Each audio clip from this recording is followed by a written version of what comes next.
Hello, चला आज बनवूया खमंग ढोकला. तर इथे आहे ना मी 3 चमचे साखर घेतली आहे. तुम्हाला फोडणीमध्ये टाकायची असेल तेव्हा तुम्ही तेव्हा पण टाकू शकता.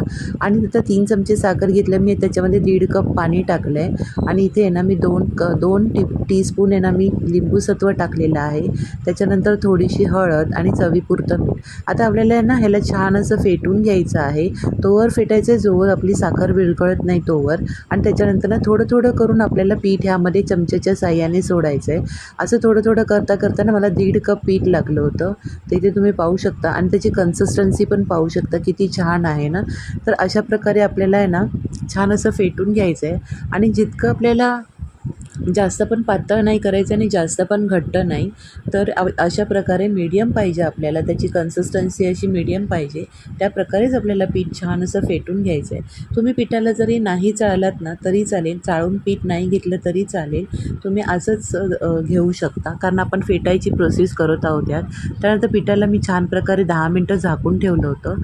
आणि तर मला थोडंसं ना पीठ घट्ट वाटलं, मी थोडं पाणी टाकलं आणि त्यानंतर तेल. तर ह्यालासुद्धा आहे ना आपण छान पिठात असं मिक्स होऊ देणार आहोत. तर इथे बघू शकता मी छान असं फेटलं आहे. आता इथे मी ना केक टीन घेतलेला आहे, त्याला मी ना आता तेलाने असं छान ग्रीस करून घेत आहे फ्रेंड्स. आणि हे सर्व जे बॅटर आहे ना ते टाकणार आहोत. त्याआधी आपण यामध्ये टाकणार आहोत इनो. तुम्ही इनो टाका किंवा खायचा सोडा टाका. तर खायचा सोडा ताजा असेल तर तुम्ही टाकला ना तर छान फुलतो आपला ढोकला. पण मी इनो टाकला.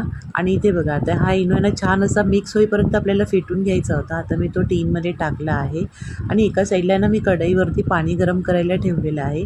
आता आपल्याला ही टीन आहे ना त्या गरम पाण्याच्या इथे ठेवायची आहे बघा.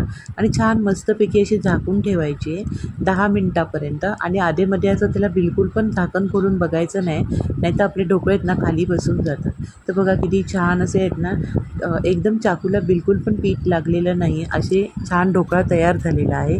आता इथे ना मी फोडणीची तयारी करत आहे. तर इथे मी पॅन घेतला आहे, त्यामध्ये मी तेल टाकले आहे, जिरे टाकलेत, राई टाकली आहे, त्याच्यानंतर तीळ टाकले आहेत, कढीपत्ता आणि हिरवी मिरची. असं आपल्याला तडका द्यायचा आहे.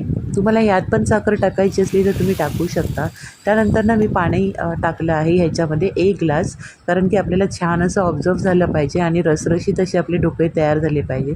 ते इथून बघा मी ना सगळ्या टीनच्या बाजूने ना कडा मोकळ्या करून घेतल्या आहेत. आता ह्याला आहे ना आपण छान अशा कट करून घेऊयात. इथे तुम्ही पाहू शकता बघा, मी इथे छान असे ना ढोकळे कट करून घेतले स्क्वेअर शेपमध्ये. आता ही सगळी फोडणी आपण त्याच्यावरती टाकून घेणार आहोत आणि मग मी तुम्हाला सर्व करून दाखवते.